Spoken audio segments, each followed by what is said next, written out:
నమస్తే welcome to Shri Satya news నేను మీ ఆదిలక్ష్మి రేషనలైజేషన్ ప్రక్రియలో కొందరిని తొలగిస్తామంటూ వస్తున్న వదంతులను నమ్మవద్దని గ్రామ వార్డు సచివాలయ ఉద్యోగులను మంత్రి డోలా బాలవీరాంజనేయ స్వామి కోరారు. గ్రామ వార్డు సచివాలయ ఉద్యోగుల హేతుబద్ధీకరణపై సచివాలయ ఉద్యోగ సంఘాలతో మంత్రి చర్చలు నిర్వహించారు. ఉద్యోగుల నుండి వినతి పత్రాలను స్వీకరించారు. వార్డు గ్రామ సచివాలయాల్లోని సిబ్బందిని రేషనలైజేషన్ ద్వారా సర్దుబాటు చేసి లబ్దిదారులకు నేరుగా సత్వర సేవలు అందించాలని ముఖ్యమంత్రి చంద్రబాబు నాయుడు ఆలోచనకు అనుగుణంగా త్వరితగతిన నిర్ణయం తీసుకోవడం జరిగిందని గ్రామ వార్డు సచివాలయాల శాఖ మంత్రి డాక్టర్ డోలా శ్రీ బాల వీరాంజనేయ స్వామి అన్నారు. సచివాలయాలను ఏ, బి, సి కేటగిరీగా నిర్ణయించనున్నట్లు మంత్రి స్వామి తెలిపారు. చాలా శాఖల్లోని సిబ్బంది వారిని లైన్ డిపార్ట్మెంట్లలో కలపాలని కోరటం జరిగిందన్నారు. ప్రమోషన్లు ఇవ్వటంతో పాటు విద్యార్హతలు ఎక్కువ ఉన్న పీఆర్సీలో జూనియర్ అసిస్టెంట్ కంటే తక్కువ కేటగిరీగా చూపిస్తున్నారని వాటిని మార్పు చేయమని కోరటం జరిగిందన్నారు. కొంతమంది ఉద్యోగులు డిపార్ట్మెంట్ మార్పులు చేయమని అడగడం జరిగిందన్నారు. వీరందరి అభిప్రాయాలను పరిగణలోకి తీసుకుని సీనియర్ అధికారులతో కమిటీ ఏర్పాటు చేసి సర్వీసు నిబంధనను రూపొందిస్తామన్నారు. హేతుబద్ధీకరణ అంశం కూడా ఈ కమిటీ పరిశీలిస్తుందని తెలిపారు. అంతే తప్ప ఎవరిని తొలగించడం లేదని, కొన్ని శాఖలలో చాలా ఖాళీలు ఉన్నాయని వాటిలో భర్తీ చేస్తామని తెలిపారు.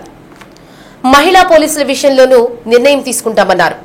దీనిపై మహిళా శిశు సంక్షేమ శాఖ, హోంశాఖను సంప్రదిస్తామని వెల్లడించారు. డిపార్ట్మెంట్ టెస్ట్ పాస్ కాకుండా పదోన్నతులు ఎలా వస్తాయని మంత్రి స్వామి ప్రశ్నించారు. వీటన్నిటి కూడా పరిశీలన చేసి సర్వీస్ రూల్స్ కూడా ఎక్కువ మంది సర్వీస్ రూల్స్ ప్రమోషన్స్ అడిగారు. ఇది ఒక వ్యక్తి నిర్ణయం చేసేది కాదు, సీనియర్ అధికారులతోటి ఒక కమిటీ లాగా నిర్ణయం చేసుకుని ముందుకెళ్తా ఉంటుంది. అంటే ప్రొఫెషన్ డిక్లరేషన్ అనేది టెస్ట్ ఇంతకుముందు పెట్టారు, తర్వాత పెట్టలేదు అంటున్నారండి. అలా ఉన్నట్టయితే వాళ్ళకి ప్రతి ఒక్క వ్యక్తి కూడా ఉన్నటువంటి సర్వీస్ ప్రకారం కావాల్సినటువంటి ఇవ్వాల్సిన బాధ్యత ప్రభుత్వం మీద ఉంది. పరిశీలన చేసి ఏమైనా టెస్ట్ పెట్టాలంటే పెడతా ఉంటుంది. రెవెన్యూ వాళ్ళు గ్రేడ్ 2, 1 అని కాకుండా వాళ్ళకి సచివాలయ ఎంప్లాయీస్ వాళ్ళకి డ్రాయింగ్ ఆఫీసర్, తహసీల్దార్ని పెట్టమని అడుగుతున్నారు. రెవెన్యూ వాళ్ళే కాదండి, మిగిలిన డిపార్ట్మెంట్లు కూడా మాకు వీళ్ళు కాదు, మా పేరెంట్ డిపార్ట్మెంట్ నుంచే డ్రాయింగ్ ఆఫీసర్ ఇమ్మని అడిగారు. ఇది కొంచెం సాధ్యాలు కూడా చూడాలంటే డ్రాయింగ్ ఆఫీస్ ఒక చోట, ఫంక్షన్ ఒక చోట ఉండే కొద్దిగా ఇబ్బందులు కూడా ఉండొచ్చేమో. ఏదైనా కానీ సీనియర్ అధికారులు వీటన్నింటి పరిగణలో తీసుకుని వాళ్ళ నిర్ణయం నివేదిక ప్రకారం ముందుకెళ్తారు. మమ్మల్ని ఐసీడీఎస్ డిపార్ట్మెంట్ లో ఉంటూ సీనియర్ అసిస్టెంట్ లాగా ఆ విధంగా మా ప్రమోషన్ కల్పించడం అడిగారు. కొంతమంది అయితే ఫిజికల్ ఫిట్నెస్ ఉన్నటువంటి వాళ్ళకి వాళ్ళ సామర్థ్యాన్ని బట్టి పోలీస్ డిపార్ట్మెంట్ గా కొంతమంది అడిగారు. ఏదేమైనా వాళ్ళ అభిప్రాయాలు చూసుకుంటాం. ఒక అధికారులు కూడా మెజారిటీ అభిప్రాయాల ప్రకారం ముందుకెళ్తారండి. ఇప్పుడు మహిళా పోలీసు, అదేవిధంగా వెల్ఫేర్ అసిస్టెంట్, డిజిటల్ అసిస్టెంట్, వీళ్ళందరినీ కూడా ఆ చిన్న పంచాయతీలో ఉండేటువంటి సేవలకి ఇద్దరుగా వాళ్ళు సరిపోతే పరిస్థితులు ఉన్నాయి కాబట్టి చేస్తారండి. వీళ్ళు ఒరిజినల్ డిపార్ట్మెంట్ ఏదైతే ఉందో దానిలోనే ఉంటారు. సెక్రటరియట్ మారినప్పుడు కానీ, భవిష్యత్తులో ప్రమోషన్ ఇచ్చేటప్పుడు కానీ వాళ్ళ లైన్ డిపార్ట్మెంట్ లోనే వాళ్ళు ఉంటారు. గ్రామాల వారీగా ప్రణాళికలు తయారు చేసుకుని సకాలంలో గృహ నిర్మాణ లబ్దిదారులందరికీ పొజిషన్ సర్టిఫికేట్లు జారీ చేయాలని, అలా జారీ చేయని పక్షంలో మంజూరైన ఇల్లు రద్దయ్యే అవకాశం ఉందని, అప్పుడు స్థానిక శాసనసభ్యుల నుండి తహసీల్దార్లపై ఒత్తిడి వస్తోందని, అలాంటిది లేకుండా అర్హత ఉన్న ప్రతి లబ్దిదారుడికి పొజిషన్ సర్టిఫికేట్ జారీ చేయాలని డిఆర్ఓ చినవోబులేసు తెలిపారు. కలెక్టరేట్ నుండి తహసీల్దార్లు, ఎంపీడీఓలు, హౌసింగ్ సిబ్బందితో వీడియో కాన్ఫరెన్స్ నిర్వహించారు. వీఆర్ఓ గ్రామ సర్వేయర్ గ్రామంలోని లబ్దిదారుల స్థలం పరిశీలించి ఎలాంటి వివాదాలు లేకపోతే సత్వరం పొజిషన్ సర్టిఫికేట్లు జారీ చేయాలన్నారు. ఇదే లబ్దిదారుడు గతంలో వేరే ఏదైనా స్థలానికి పొజిషన్ సర్టిఫికేట్ తీసుకుని ఉంటే అలాంటి వారిని గుర్తించి సర్టిఫికేట్ జారీ చేయాలన్నారు. గ్రామాల వారీగా ఆర్ఐ, డీటీలను సూపర్వైజర్లుగా నియమించి నిరంతరం పర్యవేక్షించి రానున్న 3 రోజుల్లోపు పొజిషన్ సర్టిఫికేట్ జారీ చేయాలన్నారు. మార్చి నాటికి జిల్లాకు 3594 గృహాలు పూర్తి చేయాలని ప్రభుత్వం లక్ష్యం నిర్దేశించిందని హౌసింగ్ పీడీ ప్రసాద్ తెలిపారు. గృహ నిర్మాణ లబ్దిదారులు ప్రభుత్వం ఇచ్చే ఆర్థిక సాయం సరిపోకపోవడంతో ప్రభుత్వం గుర్తించిన కొన్ని వర్గాలకు ఎస్సీ, చేనేత కార్మికులు, ఎస్సీ వర్గాలకు అదనంగా ఆర్థిక సాయం అందజేయనున్నట్లు తెలిపారు. గతంలో పొదుపు సంఘాల మహిళలకు ఇచ్చే రుణాన్ని 30,000 నుండి ₹1,00,000 పెంచనున్నట్లు తెలిపారు. ఇల్లు కూడా రద్దయ్యేటువంటి అవకాశం ఉంటుంది. దాని మీద లోకల్ ఎమ్మెల్యేలు తర్వాత ఇబ్బందులు సృష్టించేటువంటి అవకాశం ఉంది. అంటే మీరు పొజిషన్ సర్టిఫికెట్స్ ఇవ్వనందువల్ల మా లబ్ధిదారులకు శాంక్షన్ అయినటువంటి హౌసెస్ రద్దయినాయి అనేటువంటి అభిప్రాయం తీసుకొని వస్తారు. అంతేకాకుండా లబ్ధిదారులు మీ మండలాల్లోనే ఉన్నారు కాబట్టి మీరు యాక్షన్ ప్లాన్ తయారు చేసుకోవాలి. ఎలా అంటే గ్రామాల్లోనే ఉన్నాయి విఆర్ఓ, ఆ విలేజ్ సర్వేయర్. కొన్ని గ్రామాల్లో విఆర్ఓ లేరు, బాగా సీనియర్ విఆర్ఏ కూడా ఐడియా ఉంటుంది. విలేజ్ సర్వేయరు విఆర్ఓ వాళ్ళ గ్రామంలో ఎన్ని ఉంటే ఉంటాయి, మహా అంటే మీకు 15-16 గ్రామాలు ఉంటే 20 దాకా లేదా 30 దాకా ఉంటాయి ఒక గ్రామంలో. ప్లేస్ విజిట్ చేయటం, ఆ ప్లేస్ వాళ్ళదే లేదా డాక్యుమెంట్ వెరిఫై చేసుకోవటం, డాక్యుమెంట్ వెరిఫికేషన్ ప్రకారం టైటిల్ ఏం డిస్ప్యూట్ లేకపోతే వెంటనే పొజిషన్ సర్టిఫికెట్ రాసి పెట్టడం. అందుకే మన పీడీ గారు ఒక కాలం కూడా పెట్టారు, tahsildars not issued due to various reasons అని. అంటే ఏదైనా టైటిల్ డిస్ప్యూట్ ఉండటమా, లేదా వాళ్లకు ఎలిజిబిలిటీ లేక ఇన్ఎలిజిబుల్ అయితే ఇవ్వకుండా ఉండటమా, అదే బెనిఫిషరీ ఇంతకుముందు ఎక్కడైనా పొజిషన్ సర్టిఫికెట్ తీసుకొని ఏదైనా స్కీమ్లో కవర్ అయ్యాడా, ఇవన్నీ ఇన్ఎలిజిబిలిటీ లెక్క వస్తాయి. మేజర్గా మనకి ఈ ఫోర్ట్ నైట్ లో అంటే జనవరి నుంచి మార్చి 31 దాకా మనకి హౌసెస్ టార్గెట్ 3,594 గృహాలు కంప్లీట్ చేయాలని చెప్పి ప్రభుత్వం ఆదేశించారు. దాని ప్రకారం 3,594 గృహాలని మనకి కాన్స్టిట్యున్సీ వైజ్ గా, మండలం వైజ్ గా, సెక్రటేరియట్ వైజ్ గా కూడా విభజన చేసేసి అందరికీ టార్గెట్లు ఇవ్వడం జరిగింది. ఈ టార్గెట్లలో భాగంగా ఇప్పుడు కొంత పురోగతి కొంచెం తక్కువగానే ఉంది. కానీ టోటల్గా ఈ రోజు వరకు 2,230 గృహాలు మాత్రమే పూర్తయినాయి. కానీ ప్రభుత్వం వారు మొన్న ఒక 4 రోజుల క్రితము ఎండీ గారు కూడా వెబెక్స్ లో మాకు క్లియర్ గా ఇన్స్ట్రక్షన్స్ కొత్తగా ఒకటి ఇవ్వడం జరిగింది. అదేంటంటే ఇప్పుడు ఈ హౌసెస్ అన్ని కూడా ఇప్పుడు ఆర్థికంగా ఫైనాన్షియల్ గా సౌండ్ లేక కట్టుకోలేకపోతున్నారు. కాబట్టి వీళ్ళకి ఎస్సీస్కి అయితే ఒక 50,000 రూపాయలు అదనంగా ఇవ్వాలని, అదేవిధంగా బీసీస్ వేవర్స్ కూడా ఒక 50,000 రూపాయలు అదనంగా ఇవ్వాలని, తర్వాత ఎస్టీస్కి 75,000 రూపాయలు అదనంగా ఇవ్వాలని చెప్పేసి ప్రభుత్వం ఫైనాన్స్ లో ఫైల్ నడుస్తూ ఉంది. మేబీ తొందరలో ఒక 10-15 రోజుల్లో మనకి అది జీవో కూడా వస్తుంది. కాబట్టి ఈ అవకాశాన్ని ఉపయోగించుకొని అందరినీ కూడా లబ్ధిదారులని చైతన్యపరిచి వాళ్ళకి ఈ యూనిట్ కాస్ట్ తో ప్లస్ ఎక్స్ట్రా వచ్చే అమౌంట్ కూడా వస్తుంది. కాబట్టి వాళ్ళ యొక్క ఇల్లు సక్రమంగా తొందరగా పూర్తి చేసుకునేటట్టుగా అందరూ చర్యలు తీసుకోవాలి. దీనికి బేస్ లెవెల్లో ఉండే మన సచివాలయ సిబ్బంది, ఇంజనీరింగ్ సెక్రటరీ కానీ, పంచాయత్ సెక్రటరీ, విఆర్ఓ ముగ్గురు, ఎందుకంటే మండల లెవెల్లో తహసీల్దారు, ఎంపీడీఓ అని, ఏఈ హౌసింగ్ ని ముగ్గురిని లేఅవుట్ స్పెషల్ ఆఫీసర్స్ గా నియమించడం. మార్కాపురం పట్టణంలోని జిల్లా ఆసుపత్రిని శాసనసభ్యులు కందుల నారాయణ రెడ్డి ఆకస్మికంగా తనిఖీ చేశారు. ఆసుపత్రిలో స్టోర్ రూమ్ లో వెంటిలేటర్లు నిరుపయోగంగా పడేసి ఉండడంతో హాస్పిటల్ సిబ్బందిపై ఆగ్రహం వ్యక్తం చేశారు. ఐసీయూకి తాళం వేసి ఉండడంతో దానిని ఓపెన్ చేయించి ఐసీయూ ఎందుకు వాడడం లేదని ఎమ్మెల్యే ఆరా తీశారు. ఐసీయూలో ఏసీల కొరత ఉండడంతో త్వరలోనే ఏసీలు అందజేస్తానని, తిరిగి ఐసీయూని ప్రారంభిస్తే రోగులకు ఉపయోగకరంగా ఉంటుందని సిబ్బందికి తెలిపారు. పిల్లల వార్డును తనిఖీ చేశారు. డయాలసిస్ కేంద్రానికి వెళ్లి ఆసుపత్రి సిబ్బంది అందిస్తున్న సేవలపై పేషెంట్లను ఆరా తీశారు. ప్రమాదవశాత్తు రోడ్డు ప్రమాదంలో మృతి చెందిన వారి మృతదేహాలను మార్చురీలో పరిశీలించి వారి కుటుంబ సభ్యులను పరామర్శించారు.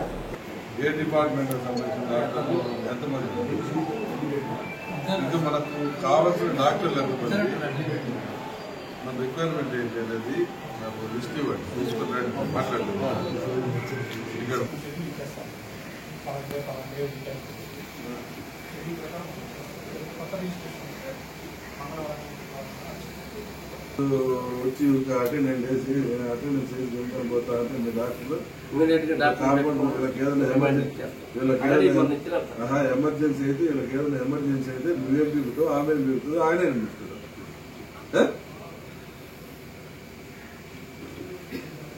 అబ్బాయి ప్రైవేట్ ప్రాక్టీస్ చేసుకుంటా ఉంటే మిమ్మల్ని పెట్టి మేనేజ్ చేయమని చెప్పి వాళ్ళు మీ మీద మీరేం చేయరు. బెడ్ కార్డు పెట్టాలి అంతే కదా, ఒక్కోటి ఒక బెడ్ కార్డు వస్తుంది. అంటే ఐసీయూ ఎన్ని బెడ్లకు ఉంది ఇప్పుడు మన కాడ? 20 బెడెడ్ ఐసీయూ మనం చూపెట్టింది. మరి 20 బెడ్లు ఉన్నప్పుడు 11 ఐసీయూ ఇప్పుడు అవసరం వచ్చి షిఫ్ట్ కన్సల్టెంట్ నాకు చెప్పేది నాకు అర్థం కావట్లేదు. కన్సల్టెంట్ డాక్టర్ ఏంటి, ఎప్పుడు వస్తాడు? అంటే షిఫ్టింగ్ అంటే ఈ ఊరు అతనేనా? ఈ ఊరు రౌండ్ చేసి పేషెంట్స్ రాస్తారు సార్. అతను ఇదేంటి క్వాలిఫికేషన్ ఏంటి? Dialysis doctor, dialysis patient, MBBS doctor పెట్టి మీరు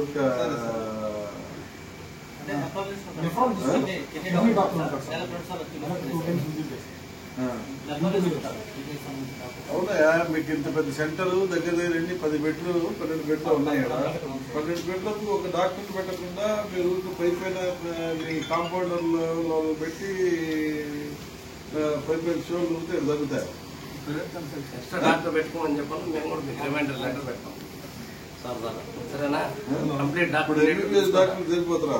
నెఫ్రాలజిస్ట్ ఎక్కడ వస్తారు మీకు? నెలకి MBBS doctor sir, MBBS doctor available ఉంటారు. నెఫ్రాలజిస్ట్ మంత్లీ 2 టైమ్స్ వస్తారు.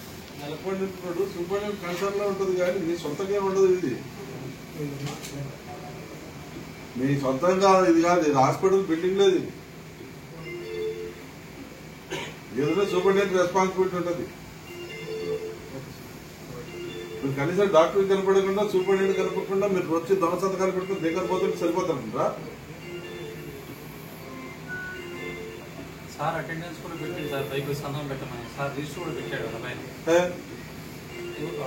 ఇటీవల ప్రజల్లో గులియన్ బారీ సిండ్రోమ్ వ్యాధి గురించి భయాందోళన నెలకొన్నాయని, ప్రజలు ఎటువంటి భయాందోళనకు గురికావద్దని డిఎంహెచ్ఓ టి వెంకటేశ్వర్లు అన్నారు. ఈ వ్యాధి పట్ల ప్రజలకు అవగాహన కల్పించేందుకు ప్రజలకు ప్రత్యేక సందేశాన్ని అందజేశారు. జీబీఎస్ వ్యాధి మనలోని రోగ నిరోధక శక్తి తగ్గితే ఆ వైరస్ నరాలపై ప్రభావం చూపుతుందని, 1,00,000 మందిలో ఒకరికి ఇంకొకరికి వస్తుందని, దీని గురించి పెద్దగా భయపడాల్సిన అవసరం లేదన్నారు. ఈ వ్యాధి 100% రికవరీ అవుతుందని, వేసవి కాలంలో మహిళల కంటే పురుషుల్లోనే ఎక్కువగా వస్తుందని తెలిపారు. 30-40 సంవత్సరాల మధ్య ఉన్న పురుషులలో ఈ వ్యాధి లక్షణాలు కనిపించినట్లయితే వెంటనే వైద్యులను సంప్రదించాలన్నారు. ఈ వ్యాధి అంటువ్యాధి కాదని తెలిపారు. ముఖ్యంగా కొన్ని ప్రత్యేక జీర్ణకోశ సంబంధిత, శ్వాసకోశ సంబంధిత వ్యాధులు ఉంటే ఈ వైరస్ అటాక్ అవుతుందని తెలిపారు. వేసవి కాలంలో 3 నెలల పాటు దీని కదలికలు ఉంటాయని, ప్రజలు భయపడాల్సిన అవసరం లేదని, ప్రాథమిక వైద్యశాలల్లో దీనికి సంబంధించిన పూర్తి చికిత్స అందజేస్తామని పేర్కొన్నారు. ఇప్పుడు మనం గులియన్ బ్యారీ సిండ్రోమ్ గురించి తెలుసుకుందాం. మొట్టమొదటగా నేను అందరికీ తెలియజేసేది ఏమిటంటే, గులియన్ బ్యారీ సిండ్రోమ్ గురించి ఎవరు కూడా భయపడిన అవసరం లేదు.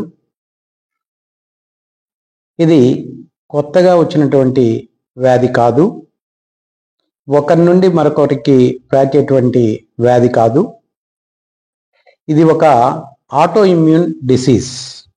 అంటే మనలో ఉన్నటువంటి రోగ నిరోధక శక్తి వ్యవస్థ తప్పుగా నరాల మీద పనిచేసినప్పుడు మన యొక్క కండరాలు బలహీనపడి ఈ వ్యాధి లక్షణాలు వస్తూ ఉంటాయి.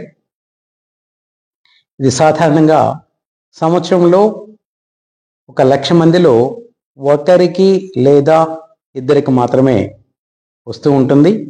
వచ్చిన వారు కూడా పూర్తిగా 100% రికవరీ అవుతూ ఉంటారు.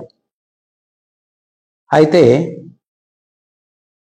తరచూ ఇది కొంచెం వేసవికాలం సమయంలో, అదేవిధంగా ఆడవారి కంటే మగవారిలో కొంచెం ఎక్కువ మోతాదులో, అదేవిధంగా చిన్నపిల్లల్లో వయసుతో నిమిత్తం లేకుండా ఏ వయసులో వారికైనా వస్తుంది. కానీ 30 నుండి 60 సంవత్సరాలలోపు ఉన్న వారికి ఎక్కువ పర్సెంటేజ్ మనం గమనిస్తూ ఉంటాం. ఈ ప్రమాదానికి, ఈ వ్యాధి లక్షణాలు రావడానికి గల కారణం, ఇంతకుముందు ఏవైనా అంటువ్యాధులు, అదేవిధంగా క్యాంపైలోబాక్టర్ జెజుని అనేటువంటి జీర్ణకోశ వ్యవస్థకు సంబంధించినటువంటి బ్యాక్టీరియా, అదేవిధంగా మైకోప్లాస్మా న్యూమోనియా ఊపిరితిత్తులకు సంబంధించినటువంటి వ్యాధి కానీ, ఇన్ఫ్లుయెంజా సాధారణంగా మనము అబ్జర్వ్ చేసేటువంటి జలుబు, దగ్గు ఇటువంటివి కానీ ఫ్రీక్వెంట్గా వస్తూ ఉంటే తరచుగా అవి తగ్గిన తర్వాత కొద్ది నెలలకి 3 నుండి 6 మాసాల వ్యవధిలో ఇటువంటి జీబీఎస్ సిండ్రోమ్ లక్షణాలు కనపడటానికి అవకాశం ఉంటుంది. అంతేగాని ఇది ఒకరి నుండి మరొకరికి వ్యాపించడం కానీ, అదేవిధంగా ఒక గ్రామంలో ఉంటే ఆ గ్రామంలో అందరికి రావటం కానీ అంటువ్యాధిలాగా రాదు. ఇది అంటువ్యాధి కానే కాదు. ఎవరు కూడా ఈ జీబీఎస్ సిండ్రోమ్ గురించి భయభ్రాంతులకు గురవ్వాల్సిన అవసరం లేదు. ఒకవేళ ఈ వ్యాధికి సంబంధించిన లక్షణాల్లో మనము కండరాల బలహీనత, నడవలేకపోవటము, కళ్ళు మూతలు పట్టము ఇటువంటి లక్షణాలు కనుక ఉన్నట్లయితే వెనువెంటనే మీ దగ్గరలో ఉన్నటువంటి వైద్య సిబ్బందికి తెలియచేసి వారి యొక్క సహాయ సహకారాలను తీసుకొని, అదేవిధంగా వెంటనే వైద్యం కనుక తీసుకున్నట్లయితే దీని గురించి భయపడాల్సిన అవసరం లేదు.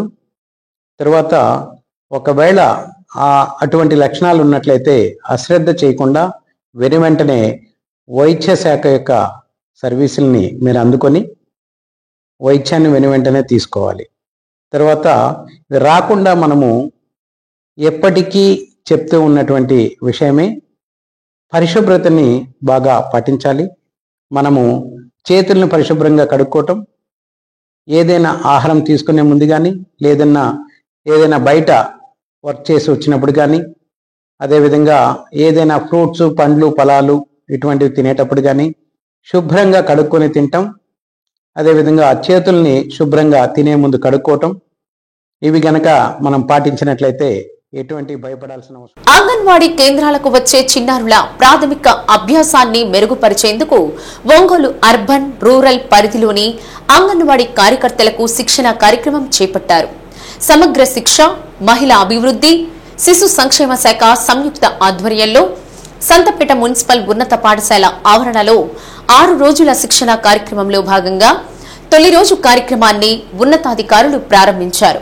సిడిపిఓ కేవీపీ రాజ్యకుమారి మాట్లాడుతూ 3 నుండి 6 సంవత్సరాల మధ్య చిన్నారుల ఎదుగుదలకు అందించవలసిన పోషక పదార్థాలు, ఆరోగ్య దృష్ట్యా తీసుకోవాల్సిన జాగ్రత్తలతో పాటు వారి ఉజ్వల భవిష్యత్తును తీర్చిదిద్దే క్రమంలో వారికి ఆట పాటలతో కూడిన విద్యను అందించడం వంటి వాటిపై అనుభవం కలిగిన వారితో శిక్షణ ఇవ్వడం జరుగుతుందన్నారు. జ్ఞానజ్యోతి పేరుతో ఈ కార్యక్రమాన్ని 6 రోజులు నిర్వహిస్తున్నట్లు తెలిపారు. ఒంగోలు అర్బన్ రూరల్ పరిధిలోని 205 మంది అంగన్వాడీ కార్యకర్తలకు శిక్షణ ఇస్తున్నట్లు పేర్కొన్నారు. శిక్షణ అనంతరం వారికి సర్టిఫికేట్లు అందజేస్తామన్నారు. కార్యక్రమంలో అంగన్వాడీ పర్యవేక్షకులు రమాదేవి, అనురాధ, ట్రైనర్ సుబ్బారావు, ఉపాధ్యాయులు చావలి వెంకట్ తదితరులు పాల్గొన్నారు. ఎఫ్ఎల్ఎన్ ట్రైనింగ్ సందర్భంగా అంగన్వాడీ కార్యకర్తలకు ఇక్కడ అంటే మున్సిపల్ హై స్కూలు, అలాగే రామ్నగర్ హై స్కూల్లో కూడా 6 రోజులు శిక్షణా తరగతులు నిర్వహిస్తున్నాం. వీటికి మాస్టర్ ట్రైనీస్గా మా సూపర్వైజర్స్ అలాగే టీచర్స్ కూడా అయ్యున్నారు. వాళ్ళు 6 రోజులు శిక్షణ నిర్వహిస్తారు. ఇక్కడ 105 మంది, అక్కడ 100 మంది, టోటల్గా 205 ఒంగోలు కార్పొరేషను మరియు ఒంగోలు రూరల్ పరిధిలో ఇస్తున్నాం. ఈ 6 రోజులు వాళ్ళకి లెక్కలు, అసలు పిల్లల్ని ఏ విధంగా అన్ని డెవలప్మెంట్స్ ఎలా జరపాలి, అలాగే లెక్కలు కూడా వాళ్ళకి పరిచయం చేస్తూ అక్షరాలు అన్ని రకాల డెవలప్మెంట్ జరిగించాలనే ఉద్దేశంతో ప్రభుత్వం ఈ ట్రైనింగ్ ఏర్పాటు చేసింది. కనుక అందరూ చక్కగా ట్రైనింగ్ తీసుకొని నెక్స్ట్ మా పిల్లలకి అంటే బిలో 6 ఇయర్స్ పిల్లలకి చక్కగా ట్రైనింగ్ ఇవ్వాలని ఈ ట్రైనింగ్ మొదలుపెట్టినాం. పార్లమెంట్ సెక్టర్ సూపర్వైజర్ని ఇక్కడ మనకు 3 సెక్టార్లు వాళ్ళకి అంగన్వాడీ టీచర్ అందరికీ ట్రైనింగ్ ఇవ్వడం జరుగుతుంది. సో దీంట్లో ఎలా అంటే 6 డెవలప్మెంట్స్ ఉన్నాయి. వాళ్ళ యాక్టివిటీస్ ద్వారా గ్రూప్స్ చేసి వాళ్ళ చేత వాళ్ళ యొక్క ఇన్నోవేటివ్ ప్లస్ యాక్టివిటీస్ను వాళ్ళ ద్వారా చేయించడం జరుగుతుంది. పాటలు, ఆటల ద్వారా, కథల ద్వారా ఎలా చెప్పాలి, ఎలా చేయాలి, ఇంటర్ని వెళ్ళి అంగన్వాడీ పిల్లలకి వాళ్ళ యొక్క డెవలప్మెంట్స్ ఎలా ఉన్నాయి అసెస్మెంట్స్ ద్వారా కూడా ఈ యొక్క ట్రైనింగ్లో చేసుకొని టోటల్గా పిల్లలందరూ సంపూర్ణంగా అన్ని డెవలప్మెంట్స్ అయ్యే విధంగా చూస్తారని ఈ యొక్క ట్రైనింగ్ యొక్క ముఖ్య ఉద్దేశము. సో ప్రతి ఒక్కరు ఈచ్ అండ్ ఎవ్రీథింగ్ పిల్లలందరికీ ఈ యొక్క డెవలప్మెంట్స్ అవ్వడం, ఇచ్చిన FLM దాని ద్వారా కానీ TLM ద్వారా కానీ వచ్చిన మెసేజ్ని ప్రతి ఒక్క అంగన్వాడీ సెంటర్లో డైలీ ఇచ్చిన యాక్టివిటీస్ని డైలీగా చేసి ఆ పిల్లలని మంచి భవిష్యత్తు ఇస్తారని ఆశిస్తూ సెలవు చేసుకుంటాను. నా పేరు సుబ్బారావు అండి. నేను ఇక్కడ కోర్సు డైరెక్టర్కి వచ్చాను. ఇది అంగన్వాడీ టీచర్స్కి సంబంధించి 120 రోజుల కోర్సు.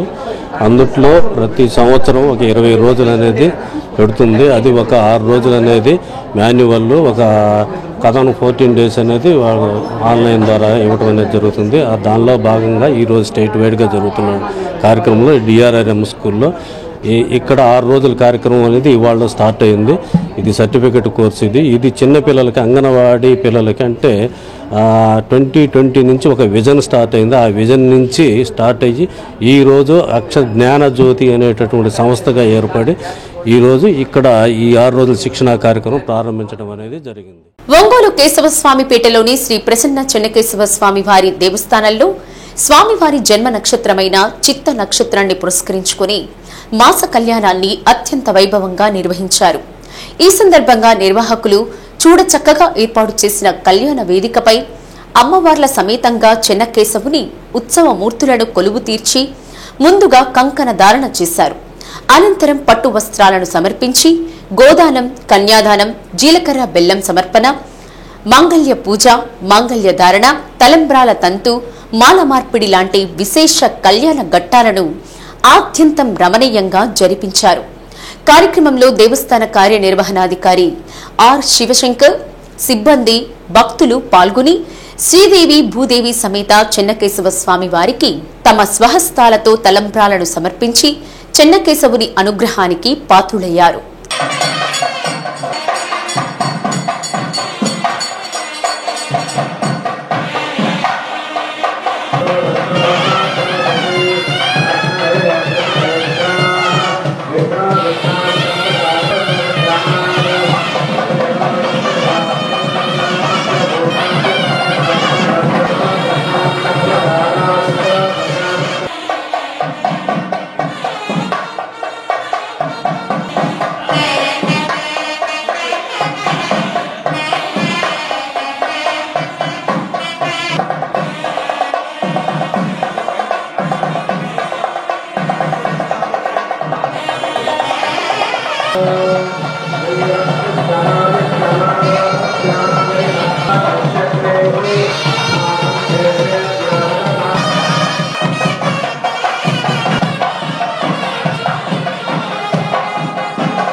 కళ్యాణాలతో కూడుకున్న చెన్నకేశవ స్వామి యొక్క మాస కళ్యాణం ప్రతి నెలలో మన ఆలయంలో జరుగుతుంది. 21 కూడా వచ్చి స్వామివారి కళ్యాణం పాల్గొనాలి. ఈ కళ్యాణం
చీమకుర్తిలో శ్రీ భ్రమరాంబిక సమేత మల్లికార్జున స్వామివారి 23వ వార్షిక నగరోత్సవం శివదీక్ష మాలధారణ స్వాముల ఆధ్వర్యంలో ఘనంగా నిర్వహించారు. ముందుగా ప్రత్యేకంగా అలంకరించిన వాహనంపై స్వామివారి మూలమూర్తులు ఉంచి మేళ తాళాల మధ్య కోలాట ప్రదర్శనలతో స్వామివారి నగరోత్సవాన్ని నిర్వహించారు.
Anganwadi workers and helpers union ఆధ్వర్యంలో టంగుటూరు ఐసీడీఎస్ ప్రాజెక్టు కార్యాలయం వద్ద ధర్నా చేశారు.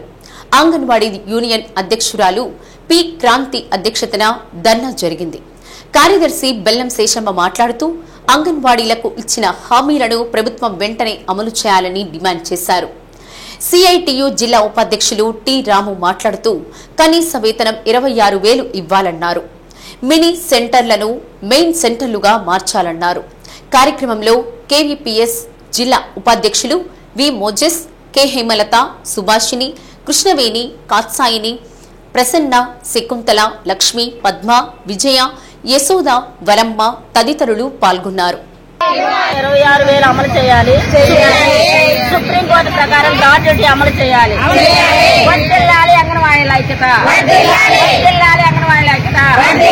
సుప్రీంకోర్టు ప్రకారం గ్రాట్యుటీ అమలు చేయాలి. కనీస వేతనం 26,000 ఇవ్వాలి. మినీ సెంటర్లను మెయిన్ సెంటర్లుగా మార్చాలి. చెప్పండి, ఒకసారి చెప్పండి. Anganwadi workers and helpers union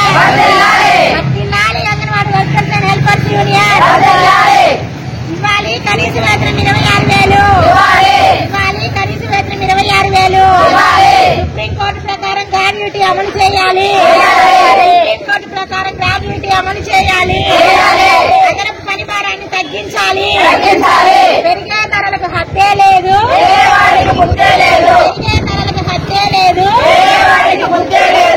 anganwadi workers and helpers union